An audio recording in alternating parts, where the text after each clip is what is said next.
ঢাকা বিশ্ববিদ্যালয়ের institute of business administration IB এর ভর্তি পরীক্ষার মধ্য দিয়ে শুরু হলো বিশ্ববিদ্যালয়টির ভর্তি যুদ্ধ।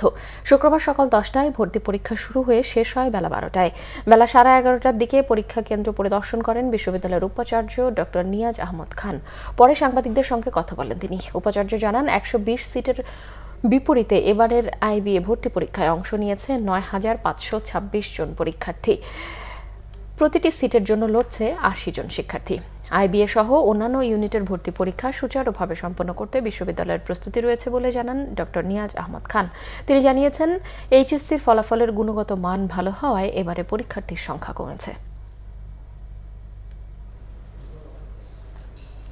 আমরা সংখ্যার চাইতে বেশি গুরুত্ব দিচ্ছি যে এবার আমরা যখন খাতা কাটা শুরু করব, পরীক্ষা যখন আমাদের মূল্যায়ন শুরু হবে তখন এটি আরও পরিষ্কার হবে আমাদের কাছে। আমাদের ধারণা হচ্ছে যে গুণগত মান বাড়ার কারণে এটি সংখ্যাটা কমেছে এবং সেটি এক অর্থে আমাদের জন্য ভালো।